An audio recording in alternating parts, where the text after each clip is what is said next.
have their hobbies that they have been persistent in and they're good at. But when we're discussing the topic of hobby, this is difficult for me to give out any answer because I'm the kind of person who have difficulty on persisting in doing one thing.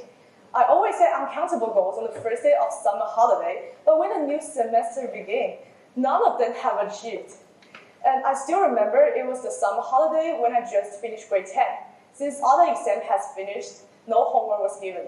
So what I decided to do is try to learn to play the piano by myself. If you ask me how my learning goes, I will ask you a question back. Do you know one of the most famous lullaby in the world called The Little Star? I could play that song without making any mistake.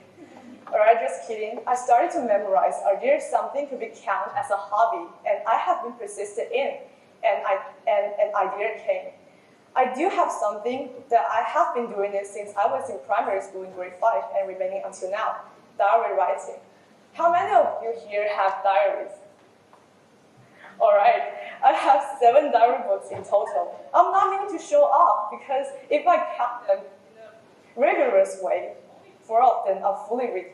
Because I always want to write on the new beautiful notebooks and I forgot there are hundreds of empty pages in my old diaries.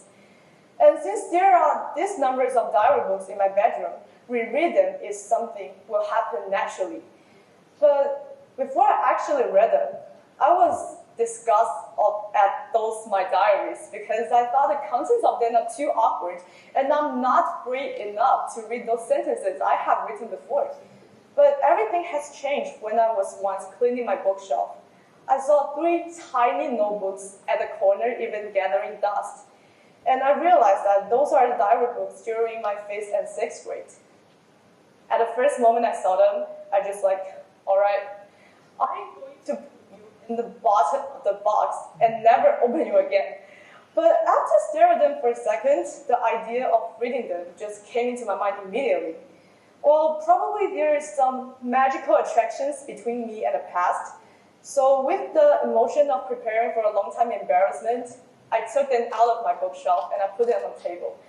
And I started to read them, and I laughed for a couple hours afterwards. So my emotions went like taking a roller coaster. At the beginning, I was just confused by why my handwriting was so off. The sentences I have used are not make sense at all. And after reading a few pages, I kind of accept the truth that I was too unsophisticated and those phenomena are normal for me.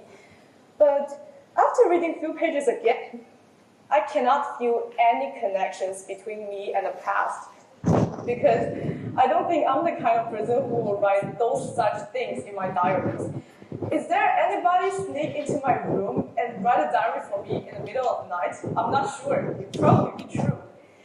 So I have also discovered something that I have never noticed about when I was in primary school.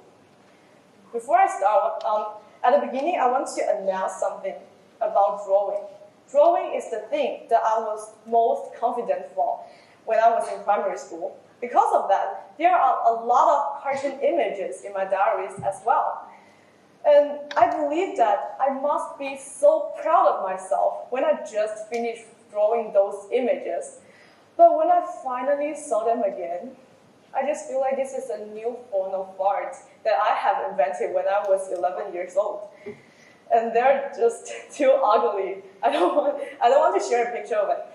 And my parents have told me about the studying abroad stuff when I was around 10 years old. And since I was too young, I didn't have any concept of the universities in other countries. With the strong willingness to go to America, my aspiration was to study in Harvard University and take the major of art, and publish my own comic book, become a famous illustrator, and make a large amount of money and live in a big house. Apparently, this thinking is too ridiculous. And apart from this, I want to announce something more serious in my diary. I hate somebody in my class so much, and I made a lot of inappropriate and impolite jokes on her. You might say, this is your diary, this is your private thing, why you share this with us, and why you want to worry about this thing? As the only reader of my diary, when I saw those sentences again, I just feel uncomfortable because I don't believe that I have such moral problem when I was young. And like apart from those things, I want to share you something interesting. I saw a name appeared again and again in my diary, and I remember that was one of my friends in my class. One of my friends, not this person, told me about if you keep mentioning one person, there are only two reasons.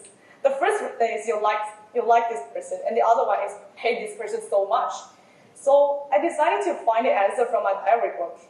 And good news, by the process of analyzing the language I have used, I didn't hate him. I kind of liked him. But the bad news is that I have already graduated from primary school for more than 4 years. And the worst news is I haven't talked to that person at the second I graduated. Can you imagine that you like a person without realizing? You finally know that, but you two are not contacting each other anymore. Like, this is such a pity. But to be honest, the first second when I finished reading my diary, I just feel bad at it. Because I thought the content was really awkward as I expected to see. And I just started to complain to myself why my mind is full of those unrealistic and unmeaningful thinking. Couldn't I be more mature? Couldn't I just think a little bit more deeper and further? But there is only one thing I forgot. I was only 11 years old when I wrote these pages down. How can I demand an 11-year-old girl to think at the same point of view as a high school student like me?